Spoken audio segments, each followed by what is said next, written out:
Okay now. Hi guys, take care. What we are going to do today is the Pride and Prejudice. It's a one masterpiece of Jane Austen. Now, as we get to know that Jane Austen has done a great job in a Pride and Prejudice. The term that all being comes in our mind while I'm been working on the term, the Pride and Prejudice. This is play for English students as well as for the MA English. Now, what we need to work out for Pride and Prejudice. First of all, we need to clear about the author Jane Austen that she has given the title, the first impression, at the very beginning of the play, but she had later on changed this to the Pride and Prejudice. The two basic human entities. Every human do have one thing that is common for every one of you, is the pride, and the other is prejudice. Like he says, she had given that two titles for her main character of the story, the Pride and Prejudice. The one being stand for Darcy, exactly. Charles Darcy or the Fitchburg Darcy or somebody really we do know by the name of the Darcy. The Darcy is the hero of the story. He was the one who is the smartest, who is the wealthiest, who is the most intelligent guy in the whole play.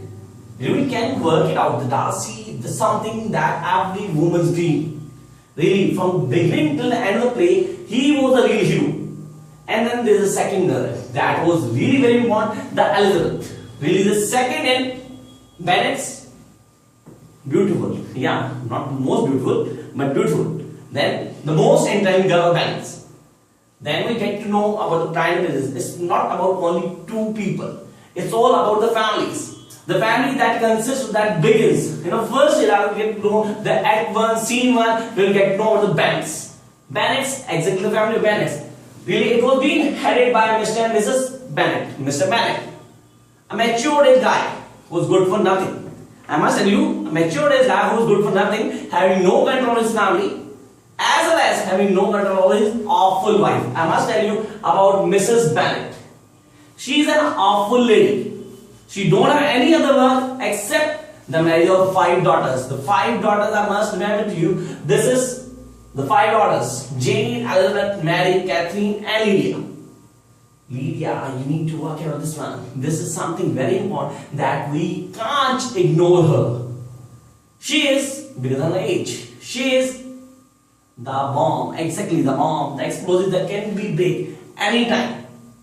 This is something that we need to work it out. And then the Jane, really, the most beautiful girl in Pride and Prejudice. A girl to whom anybody can fall in love by seeing a first look of her. She is something attractive, intelligent, as well as really beautiful. She was.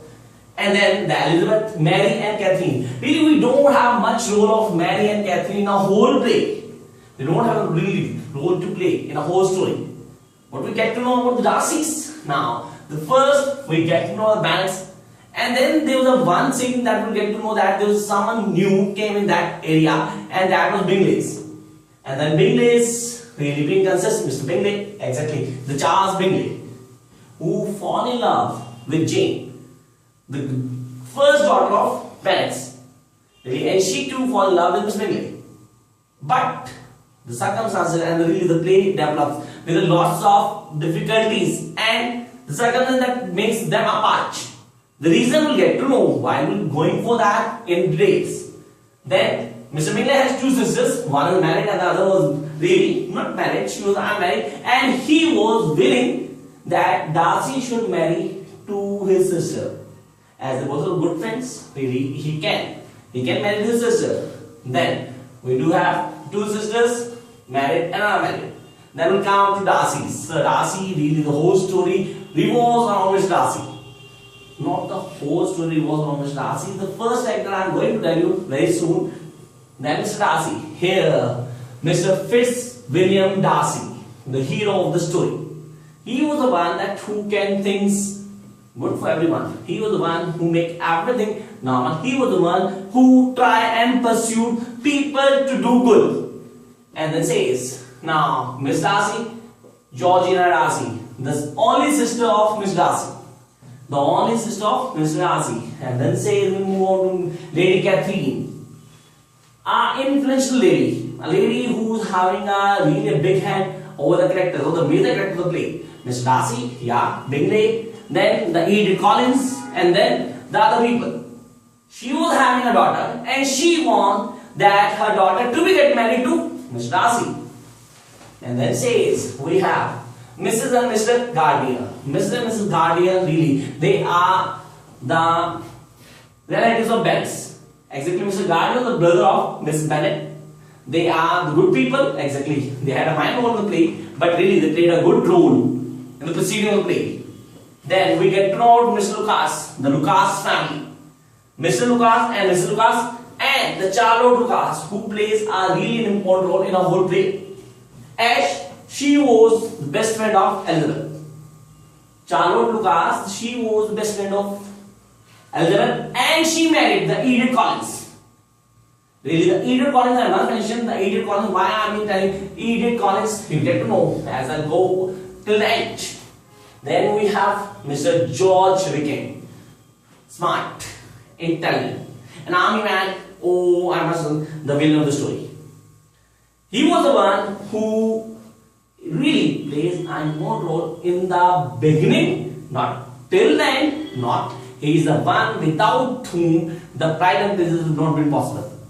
This is something that we need to work out. And Mr. Collins, an idiot that came, really an idiot that came from somewhere because he was a distant relative of Mr. Bennet and he's going to hire the property of Mr. Bennet as they don't have any son. And it was the custom in England all the time that the play was being taken that the property to be goes to a male inheritance. As they don't have any male, so the whole property goes to Mr. Collins. So he proposed all of them one by one and be rejected by everyone. And finally, Charlotte Lucas chose to marry Mr. Collins. As she was a mature girl, she don't have really any other options. So she choose the idiot. Because the idiot will do whatever she wants to do. This is the reason behind it. Now the whole story work out from the beginning till the end. Now what does mean the Pride and Prejudice? This is an encounter. For instance, a smart boy he would be standing somewhere and a girl offered to dance. And would just say the quote. Really the boy was a Darcy. That she is smart but not as smart to tempt me. And that was being heard by Elizabeth. And when somebody says for that statement for girl, a girl would not really leave him. And then whole play proceedings, and then Darcy get to know his own fault. So he said sorry. He proposed once, twice, thrice to Elizabeth, and he was really rejected. He was completely rejected or neglected.